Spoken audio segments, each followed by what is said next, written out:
Hello po sa inyong lahat mga ka-crypto. Isa na namang mahalagang isyo ang lumulutang sa mundo ng cryptocurrency. Ayon po kay Pro XRP lawyer na si Ginoong John Deaton, ang paggamit po ng US Securities and Exchange Commission o SEC ng mga batas mula pa noong 1933 ay hindi na akma para sa modernong teknolohiya tulad ng blockchain, artificial intelligence at robotics. Hinimok niya ang SEC na gawang malinaw at akma sa makabagong panahon ang kanilang mga regulasyon upang masuportahan ang paglago ng industriya. Ngayon ay ano nga ba ang mga punto rito ni Ginoong Deaton? Kaya ayan po ang siyang ating pag-uusapan sa video na ito. Pero bago po tayo magpatuloy ay nais ko lamang po munang bigyang linaw ang aking disclaimer kung saan ang nilalaman po ng video na ito ay hindi po ito isang financial advice. For education and information purposes lamang po ang layunin nito. Ayan, bakit hindi na akma ang mga batas ng SEC mula sa modernong teknolohiya or modern technology natin ngayon? Ayon po kay Ginoong John Deaton, ang kasalukuyang mga batas na sinusunod ng SEC ay halos isang siglo na ang tanda. Ang Securities Act of 1933 ay orihinal na ginawa upang tugunan ang kakulangan ng impormasyon sa mga investment noong panahon kung kailan walang internet at real-time na data. Noon, malaking problema ang tinatawag na information asymmetry o ang hindi patas na distribution ng information or impormasyon sa pagitan ng mga kumpanya at investors. Ngayon, iba-iba na ang panahon or ibang-iba na ang panahon.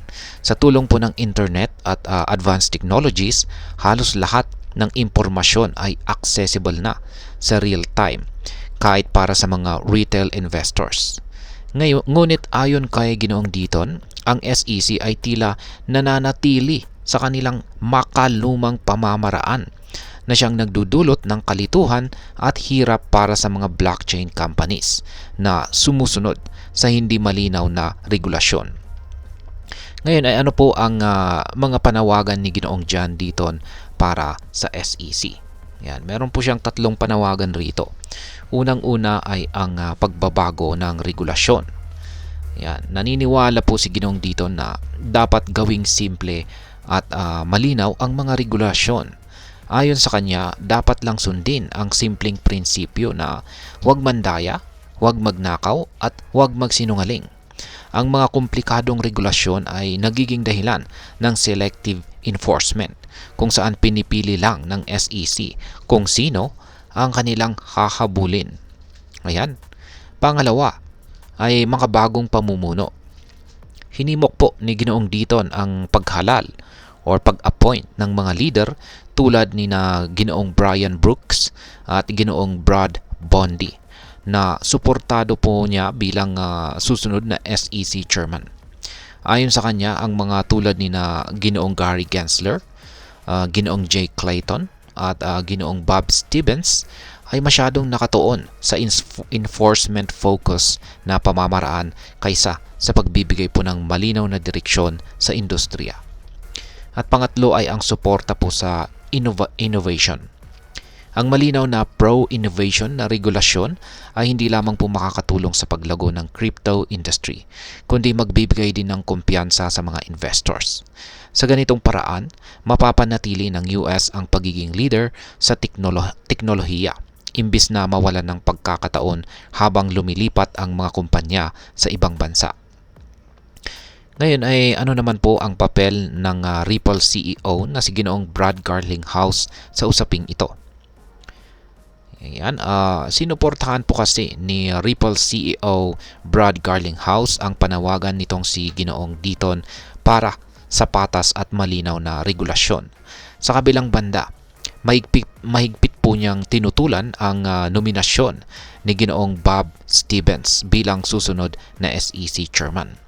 Ayon po kay Ginoong Garlinghouse, si Ginoong Stevens ay konektado po kasi sa kontrobersyal na desisyon ng SEC laban kay Ripple at sa bias na pagtrato kay Ethereum bilang non-security. Naniniwala po itong si Ginoong Garlinghouse na ang pagpili kay Ginoong Stevens ay magpapatuloy lamang ng enforcement-focused policies na nagiging balakid sa innovation. Hinimok po niya ang pagkakaroon ng liderato na nakatuon sa transparency, patas na regulasyon at suporta sa industriya ng blockchain. Ngayon ay ano naman po ang maaring maging epekto nito para sa atin bilang mga Pinoy crypto traders at investors. Para sa atin, ang usaping ito ay mahalaga dahil ang US ay nananatiling isa sa mga sentro ng global crypto market. Kung magpapatuloy ang outdated na regulasyon sa US, maaaring maging mas mahigpit ang global market. Ang negatibong epekto ng hindi malinaw na regulasyon sa US ay maaring makaapekto po sa kumpiyansa ng mga investors kung saan posibleng magresulta sa pagbaba ng presyo ng maraming cryptocurrencies. Maliban po rito ay ang paglipat ng innovation sa ibang bansa. Kung lalong magiging mahirap ang regulasyon sa US, posibleng lumipat po ang mga crypto companies sa mas crypto-friendly na bansa. Ito ay maaaring magbigay po ng oportunidad para sa Pilipinas na maging hub ng crypto innovation kung susuportahan ng gobyerno natin ang teknolohiya na ito.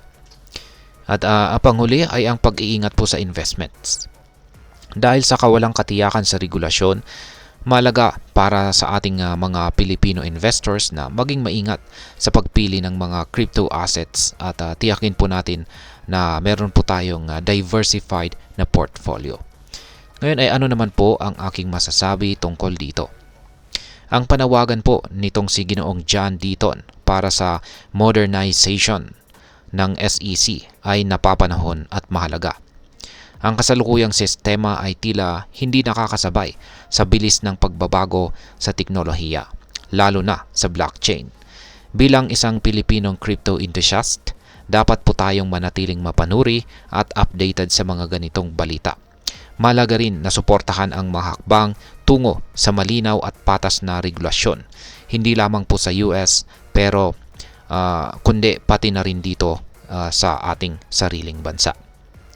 At ayan, hanggang dito na lamang po tayo sa video na ito mga ka-crypto. Sana po ay inyong nagustuhan ang aking paliwanag sa video na ito. Kung inyo po itong nagustuhan, pakiclick lamang po ang like button nito. Marami pong salamat sa panonood. Ingat po tayo lagi at God bless po sa ating lahat.